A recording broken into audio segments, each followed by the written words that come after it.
Indian polity की इस class में आपका स्वागत है। यहाँ पर हमने इंडियन पॉलिटी के इम्पोर्टेंट क्वेश्चनों को इसमें शामिल किया है। देखिए फर्स्ट क्वेश्चन, संविधान सभा की प्रारूप समिति के अध्यक्ष कौन थे? तो सही आंसर होगा डॉक्टर भीमराव अंबेडकर हैं, वह संविधान सभा की प्रारूप समिति के अध्यक्ष थे। नेक्स्ट है, संविधान सभा द्वारा इसके संवैधानिक सलाहकार के रूप में किसे चुना गया था? तो सही आंसर होगा इसका कि श्री बी.एन. राव को इसके संवैधानिक सलाहकार के रूप में चुना गया था। नेक्स्ट, संविधान सभा में निर्णय निम्नलिखित के आधार पर लिए जाते थे। अच्छा प्रश्न है कि बहुमत से लिए जाते थे या सहमति और रजामंदी से या फिर अल्पमत से या फिर सर्वसम्मति से? तो इसका सही आंसर होगा कि सहमति और रजामंदी से सभी निर्णय किए जाते थे संविधान सभा में। नेक्स्ट, निम्न में से भारतीय संविधान की कौन सी विशेषता स्वरूप से सच्चे तौर पर उसे संघात्मक नहीं मानती है? तो अर्थात कौन सा है जो इसमें शामिल नहीं है? तो इसका होगा कि जो एकीकृत न्यायपालिका है। नेक्स्ट, भारत के संविधान के अनुसार भारत के किसी राज्य का नाम उसके द्वारा परिवर्तित किया जा सकता है। अर्थात सीधा प्रश्न यह है कि किसी राज्य का नाम परिवर्तित करना है तो उसकी जो पावर या शक्ति होती है वह किसके पास होती है? तो वह जो भारतीय संसद होती है उसके पास उसकी शक्ति होती है। नेक्स्ट है, भारतीय संघ राज्य क्षेत्र का जो दैनिक शासन किसके द्वारा संचालित होता है? जिसे कह सकते हैं आप केंद्र शासित प्रदेश। केंद्र शासित प्रदेश आता है इसका, कि केंद्र शासित प्रदेशों का शासन किसके द्वारा संचालित होता है? तो वह होता है उपराज्यपाल के द्वारा। नेक्स्ट है, भारत के संविधान की जो उद्देशिका है या जिसे हम कह सकते हैं प्रस्तावना, भारत के संविधान की जो प्रस्तावना में स्वतंत्रता है, समानता और बंधुता का सिद्धांत किस संविधान से लिया गया है? तो सही आंसर होगा इसका कि फ्रांस के संविधान से ये सभी बातें ली गई है, विचारधारा ली गई। नेक्स्ट है, संसदीय शासन प्रणाली की विशेषता क्या नहीं है? अर्थात मंत्रिमंडल सामूहिक रूप से संसद के प्रति उत्तरदायी होता है, यह भी है।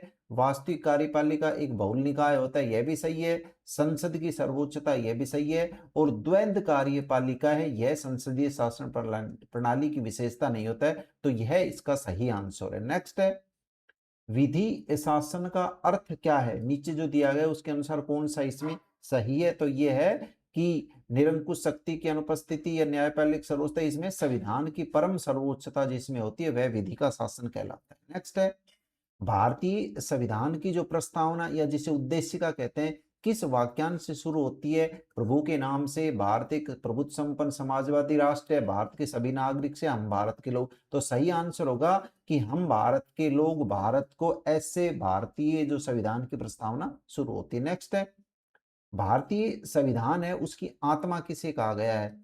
भारतीय संविधान की आत्मा प्रस्तावना या उद्देशिका को कहा गया है।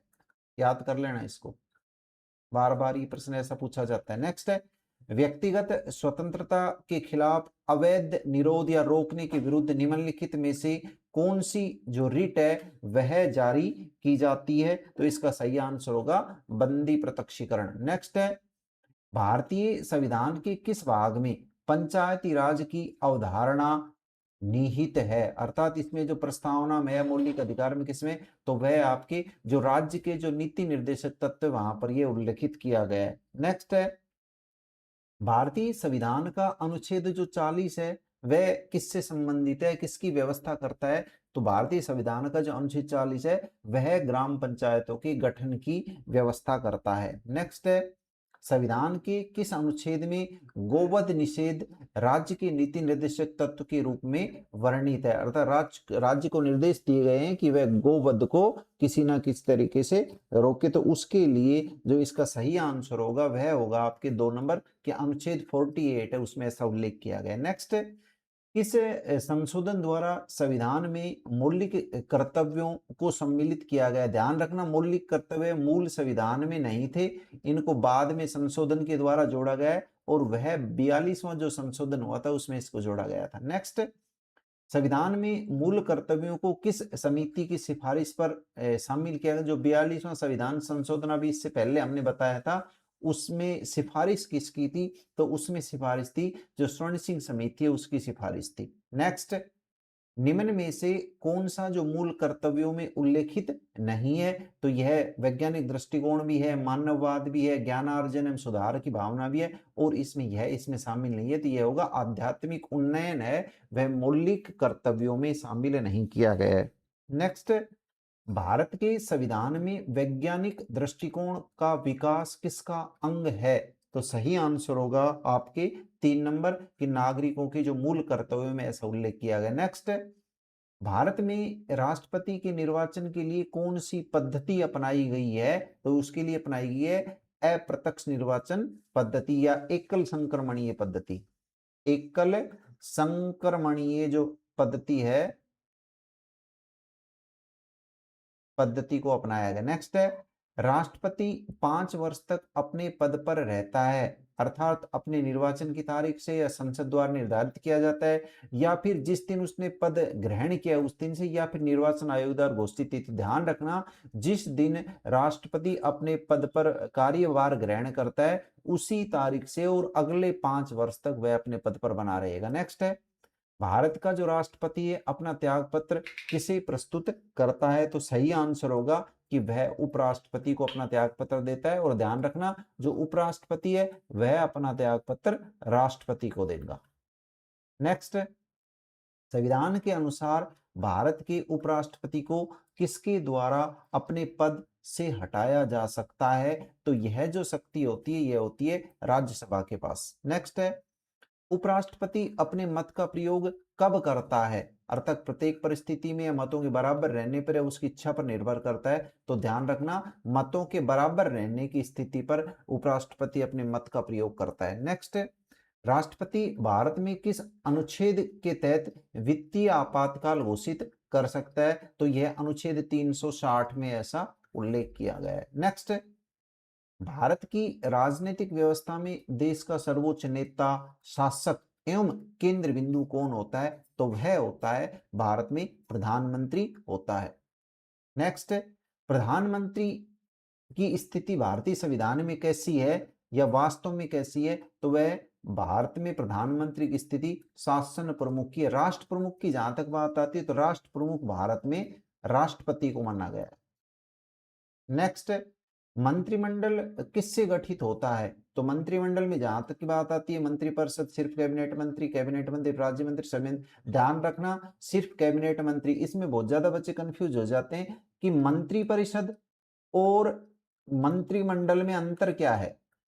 मैं आपको बता दूं, मंत्रिपरिषद और मंत्रिमंडल में जो मेन अंतर है वह यह है कि मंत्रिपरिषद तो सभी जो मंत्री होते हैं, अर्थात लोकसभा की जो सदस्य संख्या होती है उसका 15%, जितने वो सारे जो मंत्री होते हैं वो मंत्रिपरिषद में शामिल होते हैं। और इन 15% में कुछ को जो सीनियर होते हैं उन्हें मंत्रिमंडल में शामिल किया जाता है, जिन्हें आप कहते हैं कैबिनेट मंत्री। तो ध्यान रखना, मंत्रिपरिषद में सभी मंत्री आते हैं और मंत्रिमंडल में कुछ सीनियर जो मंत्री होते हैं वो आते हैं। और तो इसको ध्यान रखना। और एक बात और ध्यान रखना कि संविधान में कहीं पर भी मंत्रिमंडल का उल्लेख नहीं है, संविधान में मंत्रिपरिषद का उल्लेख है कि राष्ट्रपति को सलाह देने के लिए एक मंत्रिपरिषद का गठन किया जाएगा जिसका जो प्रमुख है वह प्रधानमंत्री होगा। नेक्स्ट, संसद के दोनों सदनों की संयुक्त बैठकों की अध्यक्षता कौन करता है? ध्यान रखना, इसमें आ रहा है अध्यक्षता। एक प्रश्न यह भी बनता है कि संयुक्त बैठकों को आहूत कौन करता है, बुलाता कौन है? तो उसके लिए आएगा राष्ट्रपति।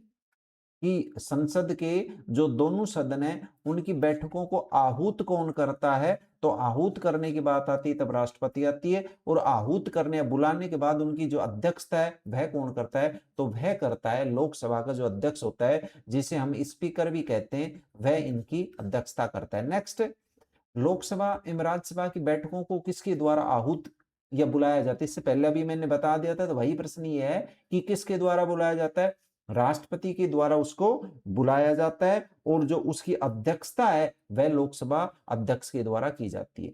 नेक्स्ट है, बिना संसद सदस्य रहे कोई व्यक्ति कितने समय तक मंत्री रह सकता है? तो इसका सही आंसर होगा कि 6 महीने तक वह मंत्री रह सकता है। 6 महीने के दौरान उसे उस कोई से भी जो लोकसभा चाहे वो राज्यसभा उसकी सदस्यता उसे ग्रहण करनी पड़ेगी।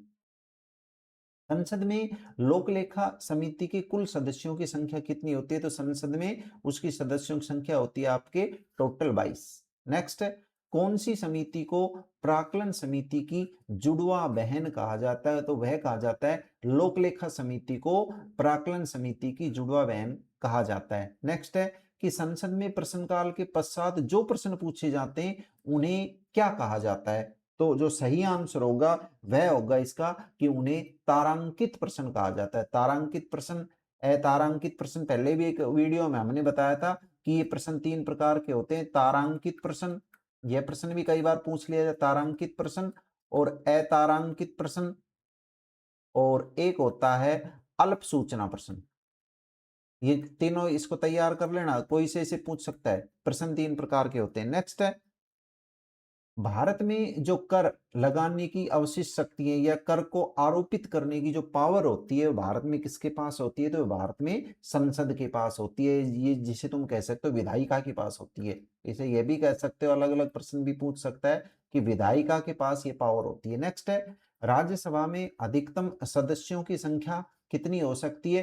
तो राज्यसभा में अधिकतम सदस्यों की संख्या 250 हो सकती है। और अब पूछ लिया जाए अब राज्यसभा में कितने सदस्य चुनकर आते हैं, तो वह हम कहेंगे कि वर्तमान में 245 सदस्यों की परंपरा चल रही है। वैसे संविधान में है वह 250 सदस्य हो सकते हैं। नेक्स्ट, राज्यसभा का पूर्ववर्ती सदन था, मतलब कि अब जो भारत जब आजाद हुआ है, भारत का जब संविधान बना है, उस समय लोकसभा और राज्यसभा 2 सदन बनाए गए थे संसद के। तो राज्यसभा का पहले, अर्थात जब संविधान बना, जब भारत पर अंग्रेजों का राज्य था, उस समय राज्यसभा का नाम क्या था? उस समय था काउंसिलिंग ऑफ स्टेट। यह राज्यसभा का पूर्ववर्ती नाम था। नेक्स्ट है, किस विधायिका की अध्यक्षता उस निकाय के एक गैर सदस्य द्वारा की जाती है? अर्थात वह उस सदन का वो सदस्य भी नहीं होता है और उसके बाद भी वह उस सदन की अध्यक्षता करता है, तो वह होता है आपके ये उपराष्ट्रपति होता है, जो राज्यसभा की अध्यक्षता करता है। ध्यान रखना, उपराष्ट्रपति होता है वो, उपराष्ट्रपति, जो राज्यसभा का सदस्य भी नहीं होता है और उसके बाद भी वह राज्यसभा के सभापति पद पर रहता है। नेक्स्ट, संसद में कितनी विभागीय स्थायी समितियां हैं? तो इसका जो सही आंसर होगा वह होगा कि 24 या 24 हैं, वह विभागीय स्थायी समितियां हैं। नेक्स्ट है, लोकसभा में सरकारी जो दल होता है उसका मुख्य सचेतक कौन होता है? तो वह होता है संसदीय जो कार्य मंत्री होता है वह होता है। नेक्स्ट, कौन अधिकतम समय तक लोकसभा के अध्यक्ष के रूप में रहे? तो वो रहे बलराम जाखड़ हैं, जो लोकसभा के सर्वाधिक समय तक अध्यक्ष रहने वाले व्यक्ति हैं। नेक्स्ट, धन विधेयक के संबंध में राज्यसभा की क्या पावर है, क्या शक्तियां हैं? तो इनके पास धन विधेयक के संबंध में कुछ भी शक्ति नहीं, इसके पास कोई शक्ति नहीं है। नेक्स्ट, दो राज्यों के मध्य विवाद उच्चतम न्यायालय के किस क्षेत्राधिकार का हिस्सा है? अच्छा प्रश्न है, तो इसका सही आंसर होगा वह होगा आपके कि वह मौलिक क्षेत्राधिकार का हिस्सा है। नेक्स्ट, उच्चतम न्यायालय में तदर्थ न्यायाधीशों की नियुक्ति किसके द्वारा की जाती है? ध्यान रखना, ये तदर्थ न्यायाधीश क्या होते हैं? तदर्थ न्यायाधीश का मतलब ये होता है कि जब सर्वोच्च न्यायालय सर्वोच्च न्यायालय का सत्र पूरा नहीं हो रहा हो, तब उसके लिए न्यायाधीशों की जरूरत पड़ती है, तो वो रहता है तदर्थ न्यायाधीशों की नियुक्ति। तो इसकी नियुक्ति कौन करता है? तो इसकी नियुक्ति होती है वह भारत के मुख्य न्यायाधीश द्वारा राष्ट्रपति की पूर्व अनुमति या सलाह से इन तदर्थ न्यायाधीशों की नियुक्ति की जाती है। और ये और ध्यान रखना कि तदर्थ न्यायाधीशों की जो परंपरा है वह केवल सर्वोच्च न्यायालय में होती है। उच्च न्यायालय या अधीनस्थ न्यायालयों में तदर्थ न्यायाधीशों की ये व्यवस्था नहीं होती है। और यह जो है यह 127 अनुच्छेद में है। और इस परंपरा का या इस विचारधारा का अनुसरण कहां से किया गया है? यह कहां से लिया गया है? यह लिया गया है फ्रांस के संविधान से। नेक्स्ट, कौन सा कथन सही नहीं है? यह भी प्रश्न आते हैं, दोनों जो तदर्थ न्यायाधीश के और अभिलेख न्यायालय के, यह भी प्रश्न भी बार बार पूछा जाता है। तो अभिलेख न्यायालय मतलब जिनके निर्णय लिखित में होते हैं वो अभिलेख न्यायालय कहलाते हैं। अर्थात या फिर जिनके जो निर्णय होते हैं वो साक्ष्य के रूप में काम में लिए जाते हैं अपने जो अधीनस्थ न्यायालय होते हैं उनके लिए। तो देखिए, अधीनस्थ न्यायालय अभिलेख न्यायालय है, उच्चतम न्यायालय और उच्च न्यायालय दोनों ही अभिलेख न्यायालय हैं। उच्च न्यायालय एक अभिलेख न्यायालय, उच्चतम न्यायालय एक अभिलेख न्यायालय। अर्थात सही कौन सा होगा, कौन सा कथन सही नहीं है? तो इसमें जो सही कथन है ना वो ये है, थोड़ी यहाँ मिस्टेक हो गई थी। उच्चतम न्यायालय और उच्च न्यायालय दोनों ही अभिलेख न्यायालय, अर्थात जो अधीनस्थ न्यायालय उनके जो ये इनके निर्णय होते हैं वो ये साक्ष्य के रूप में काम में लेते हैं। नेक्स्ट, राज्यपाल की नियुक्ति के संबंध में यह परंपरा है कि राष्ट्रपति मंत्रणा करता है, अर्थात नियुक्ति तो राज्यपाल की राष्ट्रपति के द्वारा ही की जाती है, लेकिन किससे मंत्रणा करता है? तो वे ध्यान रखना, संबंधित जो राज्य का मुख्यमंत्री होता है उससे सलाह के बाद ही राष्ट्रपति व राज्यपाल की नियुक्ति करता है।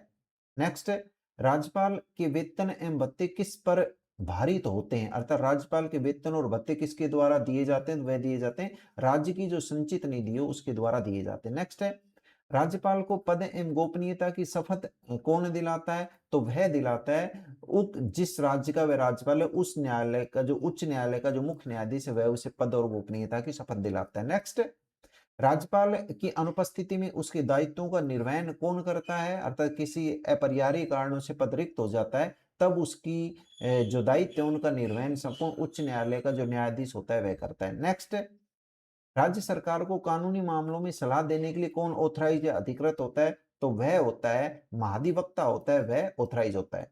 नेक्स्ट है, आपको हमारे वीडियो कैसा लगा कमेंट्स बॉक्स में कमेंट्स करके जरूर बताएं और वीडियो को लाइक और शेयर करना ना भूलें और हमारे चैनल को सब्सक्राइब जरूर करें। Thank you.